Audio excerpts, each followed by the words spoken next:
Assalamualaikum, selamat datang lagi di podcast Rumah Aidin. Untuk teman-teman yang baru bergabung, aku ucapkan selamat bergabung. Ini adalah podcast lanjutan dari podcast parenting tentang RIE atau RIE, yaitu Resource for Infant Educators. Jadi untuk yang session pertama itu saya sudah menjelaskan tentang latar belakang kenapa sih kok aku bisa menemukan RIE dan kenapa aku juga merasa cocok ya dengan sistem ini.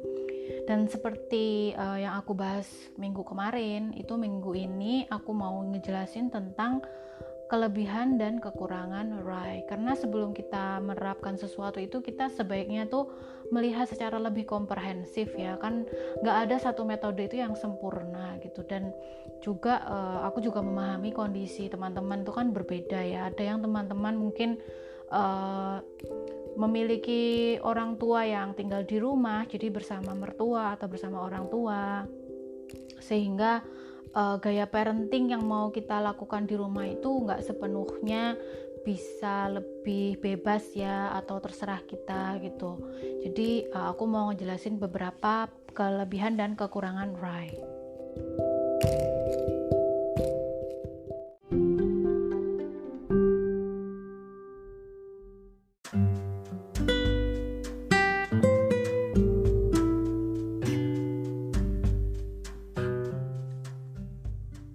Jadi yang pertama, jadi ketika kita sudah menerapkan konsep RIE itu, aku ngerasa pertama itu dia tidak fokus pada rules atau aturan ya. Jadi dia tuh esensinya itu bukan pada ngasih tahu kita, misalnya mendikte kita untuk mau menyusui anak secara botol atau secara breastfeed ya, atau langsung. Itu dia nggak membicarakan itu, tapi dia sebenarnya lebih membicarakan esensinya, gimana sih kebutuhan masing-masing ibu dan masing-masing orang tua, dan dikembalikan ke kita sendiri gitu loh, karena kan kondisi kita berbeda-beda gitu. Terus yang kedua itu less parent guilt. Jadi maksudnya kita tuh sebagai orang tua itu jadi nggak banyak merasa bersalah gitu loh. Nah, soalnya kan gini ya, kalau misalnya aku tuh besar di keluarga yang cukup beragama gitu ya, yang agamis, yang sayangnya itu kalau misalnya ngedengerin ceramah-ceramah itu tuh terlalu menggurui gitu ya. Terus juga terlalu kepengennya itu keluarga itu adalah sesuatu yang perfect gitu ya, yang role ayah harus memenuhi semua role sebagai ayah, yang role ibu harus memenuhi role sebagai ibu, sebagai orang tua, dan bagaimana tanggung jawab orang tua itu selalu digaung-gaungkan gitu ya. Nah, kalau di RIE ini itu kita melihat peran orang tua itu dengan kacamata yang baru gitu ya. Jadinya hubungan orang tua dan anak itu adalah hubungan timbal balik gitu loh. Dan tidak ada yang namanya orang tua itu dipojokkan di dalam metode RIE, karena kan yang namanya orang tua itu kan memang kita tuh trial and error gitu ya. Jadinya ketika misalnya kita menyadari bahwa kita itu sebagai orang tua itu nggak terlalu perfect gitu kan, kita juga nggak bisa mengharapkan hubungan kita dengan anak itu perfect. Jadinya apa? Jadinya kita itu bisa lebih jujur gitu ya kepada anak, bahwa sometimes I have a mistakes gitu kan, yang itu tuh akan membuat anak itu bisa berpikir lebih dewasa dan bisa menerima kekurangan-kekurangan kita sebagai orang tua gitu ya. Mungkin kalau kita berpikir, oh iya ya, aku dibesarkan oleh orang tuaku, sebaik-baik apapun itu pasti kita akan melihat gitu loh kekurangan orang tua. Nah, kalau misalnya orang tua itu menyadari bahwa ya, this is what we can do the best gitu kan, this is what I try the best gitu kan, kita jadi bisa menyadari sebagai anak bahwa mereka tuh melakukan sesuatu ke kita itu udah yang paling bagus. Dan sebaiknya juga orang tua itu jujur aja gitu loh kalau banyak kekurangan juga gitu, alih-alih menjadi orang tua yang sangat perfect, tidak bisa dikritik, tidak bisa terbuka, dan tidak bisa diajak berdiskusi. Nah, Misalnya kita merasa bersalah kalau misalnya mau makan sebentar gitu kan dengan tenang padahal ada bayi. Nah, kita itu filosofi Rai itu mengajak kita melihat role sebagai sebuah hubungan timbal balik. Jadi dari awal kita punya boundaries bahwa kita sebagai orang tua tuh kita harus take care ourselves juga gitu loh. Kalau kita nggak take care ourselves, gimana kita mau take care orang lain gitu. Jadi kita harus memenuhi hak kita sendiri ya. Kalau bahasa ngetrennya itu harus punya self care. Jadi salah satu self care itu punya waktu tidur yang baik gitu kan, bisa makan makanan dengan baik gitu. Nggak selalu semua hal itu harus bersama anak. Dan kita juga mau nggak mau kan kita have our needs ya, kita harus bekerja kadang-kadang kita harus membersihkan rumah, menyediakan makanan. Jadi kita bicara pada anak bahwa this is the time I need to work gitu kan, this is something that I need to be done gitu. Jadi anak-anak itu kalau kita melihatnya mereka itu seseorang yang cerdas, itu kita dari awal kita bisa ngomong loh dengan mereka tentang apa yang kita lakukan gitu.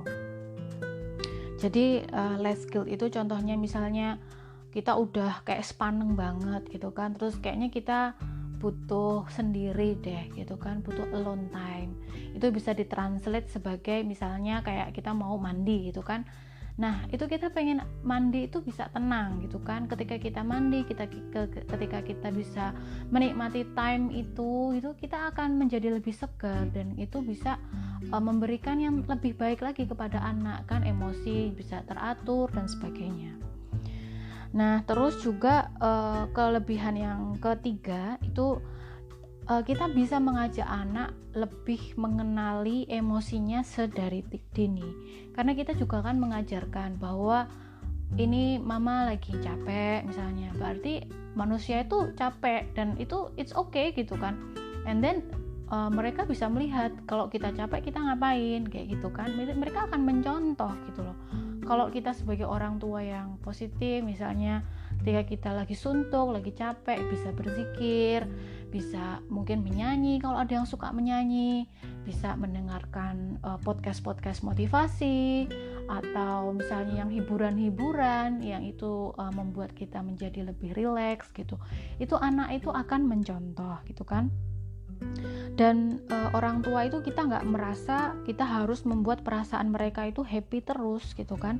Jadi poinnya adalah anak itu bisa menerima emosi-emosinya, baik kemarahan, kekecewaan, capek, kesedihan dan lain-lain. Jadi all feelings are accepted in this family gitu ya. Karena kan kalau aku sih berpendapat bahwa kita berkeluarga itu tuh kerja sama gitu ya, bekerja sama. Jadi nggak cuma bapak ibunya aja, tapi juga anak-anak. Jadi ketika misalnya ada ombak yang besar, kita punya permasalahan yang besar gitu ya. Misalnya kematian orang tua terdekat, atau misalnya kematian teman, atau misalnya kematian saudara dekat. Itu menurut aku pribadi ya, itu tuh harus kita bisa membicarakan itu ke anak gitu, karena misalnya anak itu mengenal orangnya dan segala macam. Jadi kita tidak secara langsung itu mengajarkan anak bagaimana mengelola emosinya sedari dini.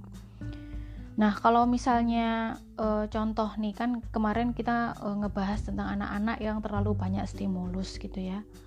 Nah, itu kalau misalnya mereka itu terlalu banyak stimulus, anak itu jadi nggak pernah bosen, ya kan?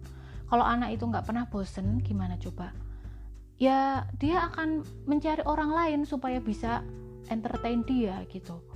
Dia akan mencari ibu untuk nemenin bermain terus-menerus dan lain-lain.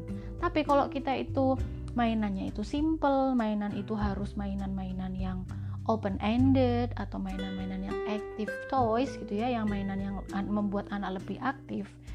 Itu ketika anak bosen, itu mereka akan punya ide untuk mencari permainan atau membuat permainan yang baru gitu. Nah, itulah contoh menyelami emosi gitu loh. Anak tuh mengenal emosinya. Aku lagi bosen nih, kayaknya aku butuh ini deh. Aku lagi bosen nih, kayaknya aku butuh misalnya bikin makanan, kalau ada yang suka memasak dan lain-lain. Nah, di nomor 4 Untuk hal positif dari RAI nomor 4 adalah anak itu menjadi lebih mandiri sedari awal gitu ya. Jadi ketika kita memberi anak itu ruang atau yes space ya, yang kita bahas minggu kemarin, itu dia akan mengembangkan kemampuan-kemampuannya, mengembangkan skillnya sendiri. Karena apa? Karena kita memberinya ruang supaya dia itu bisa explore gitu loh. Dia bisa belajar berjalan gitu kan, tanpa kita harus yang jangan, ini jangan, awas kayak gitu. Jadi kita lebih memberikan kepercayaan kepada anak, sehingga dia itu tanpa harus melihat kita boleh nggak ya, itu mereka langsung woles aja gitu, mereka santai aja untuk explore kayak gitu. Dan di sisi lain ini adalah cara supaya memupuk kepercayaan diri sedari dini gitu. Terus juga nggak takutan, anak itu nggak jadi penakut gitu. Kalau misalnya banyak orang di sekeliling yang bilang jangan kayak gini, jangan kayak gitu, misalnya jangan nginjek rumput nanti kotor, atau misalnya jangan naik ke situ nanti jatuh misalnya gitu kan. Nah kita tuh mungkin dengan bahasa itu bisa memberikan kepercayaan. Misalnya gini, bukan jangan jatuh ngomongnya, tapi ngomongnya adalah kakak hati-hati ya, itu agak tinggi, jadi kakak harus lebih hati-hati, misalnya seperti itu. Nah kemudian juga yang seperti nomor 3 tadi aku jelasin, itu bisa punya inisiatif untuk bermain mandiri dalam lingkungan rumah yang kita tata, yang sudah kita child proof gitu. Dan mereka bisa main tanpa dibatasi oleh iya atau tidak, atau pengakuan kita sebagai orang tua gitu. Jadi at the end of the day gitu ya, ketika kita kepengennya anak itu punya inisiatif, anak itu bisa follow their interest, itu caranya itu dengan menerapkan RAI itu menurut aku tuh benar-benar sangat membantu gitu ya. Kenapa? Karena aku ngerasa ya, walaupun anak aku yang pertama itu aku belum mengenal RAI, tapi kan terus belajar dan belajar terus ya. Alhamdulillah itu aku mengenal parenting, respectful parenting itu sebelum dia usianya tuh kira-kira usia 5 tahunan. Jadi masih bisa kita itu merubah cara parenting kita. Bahkan menurut aku sih kalau misalnya anak-anak udah lebih besar pun ini tuh sangat bermanfaat gitu. Jadi ini nggak cuman untuk infant ya, ini tuh cuman istilahnya menurut aku pribadi itu bahkan untuk remaja-remaja, misalnya punya orang tua, ini misalnya orang tua yang mereka punya remaja, ini tuh sangat-sangat bisa diterapkan gitu loh. Jadi memberikan remaja yes space gitu kan, memberikan remaja ruang untuk berpartisipasi sebagai keluarga, ikut punya andil, diberikan kepercayaan. Itu tuh sebenarnya kalau menurut aku pribadi ya, itu adalah sebuah basic needs. Itu adalah hal-hal yang mendasar sebagai manusia untuk merasa diterima di lingkungannya, apalagi di lingkungan keluarga.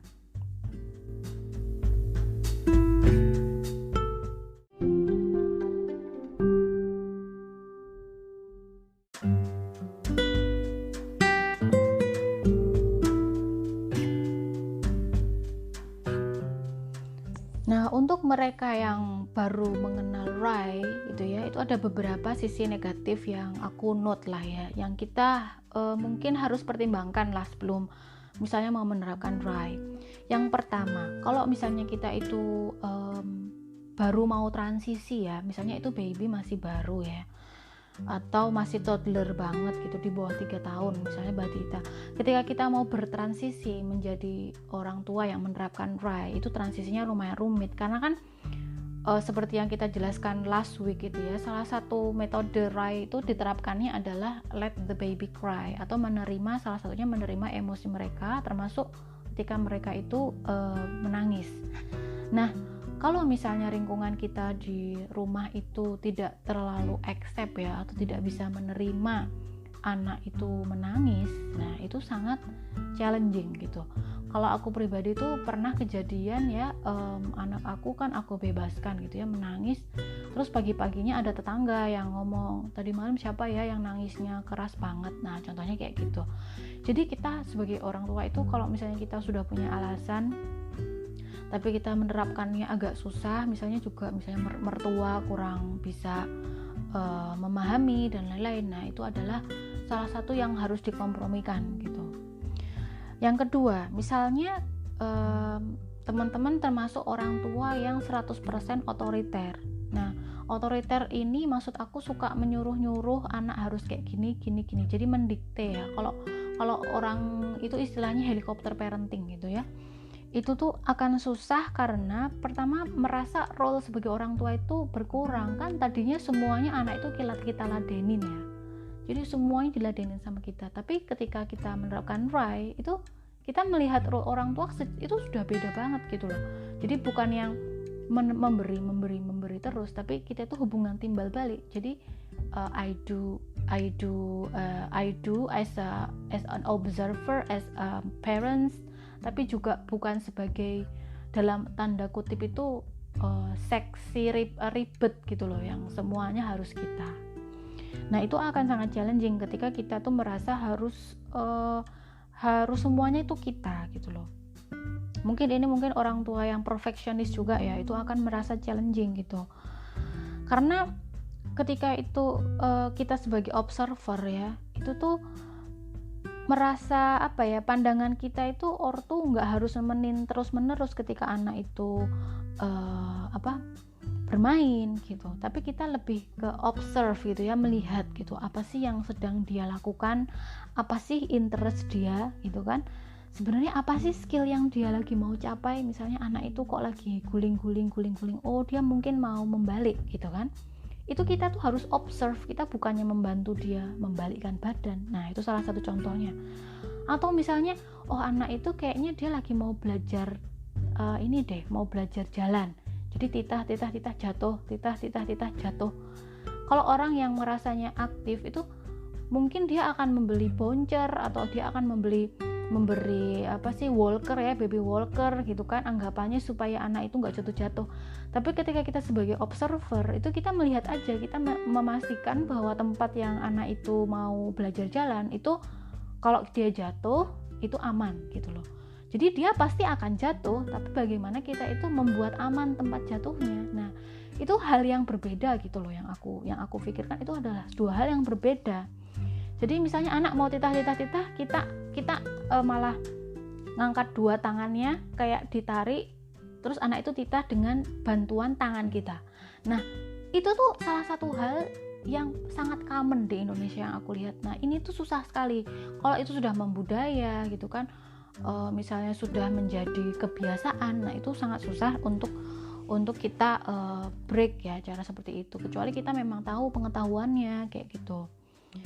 Nah terus juga mungkin highlightnya adalah RAI itu dia bukan tujuannya bukan kepengen anak itu smart ya, how to be a smart, how to make a baby smarter, atau misalnya gimana bayi itu sebagai bayi yang cerdas dan lain-lain. Sebenarnya enggak gitu kan, tapi dia kepengen bayi itu bisa punya kepedean untuk nanti meningkatkan skillnya dari mulai merangkak, jalan, berlari dan lain-lain. Itu tuh dengan cara kita itu memberikan dia ruang. Kalau yang teman-teman yang belajar tentang Montessori itu, kalau di Montessori istilahnya adalah prepared environment. Nah, prepared environment tuh poinnya itu ya, ketika aku belajar Montessori, poinnya apa sih prepared environment tuh, poinnya apa? Nah, itu hikmah-hikmah dari Montessori itu bisa kita refleksikan dengan RAI ini. Oh, ternyata ketika kita memberikan prepared environment, itu tuh anak akan menjadi lebih pede, bisa mengeksplor, bisa bereksperimen dengan skill-skillnya itu. Nah, jadi RAI itu sekali lagi bukan untuk membuat bayi itu pintar, tapi sebagai orang tua itu bisa present with the baby. Jadi kita itu hadir dalam kehidupan bayi tanpa memojokkannya, menyuruhnya, pushing our own agenda gitu. Terus yang nomor 3, itu mungkin akan banyak tangisan ya, karena tangisan itu adalah cara bayi berkomunikasi. Kalau kita kan tadi kemarin sudah membahas ya, bahwa crying itu adalah cara komunikasi yang itu sangat natural untuk bayi, dan itu sebetulnya adalah healthy reaction to a situation that doesn't feels right. Jadi kalau bayi misalnya ada situasi yang nggak benar gitu kan, bagi bayi misalnya dia nggak nyaman, terlalu panas atau terlalu dingin atau terlalu ramai atau dia terlalu capek. Nah, itu adalah sebuah reaksi yang sangat sehat bagi bayi untuk mengungkapkan dengan tangisan gitu kan. Tapi kalau misalnya ada orang tua yang tertrigger ya, misalnya dia punya trigger jadi depresi banget gitu, misalnya kok anakku nangis terus, itu aku saranin sih mungkin Rai ini harus dipikir-pikir ulang, karena ini bener-bener sangat mengganggu sih. Kalau aku bilang itu tuh butuh butuh kecuekan ya dalam tanda kutip, itu tingkat tinggi, karena memang nggak mudah. Ada orang yang dia bener-bener nggak bisa dengerin tangisan bayi sama sekali gitu. Terus nomor 4 negatifnya ya, ketika misalnya di lingkungan kita itu bicara dengan bahasa orang dewasa ke bayi itu sangat aneh ya.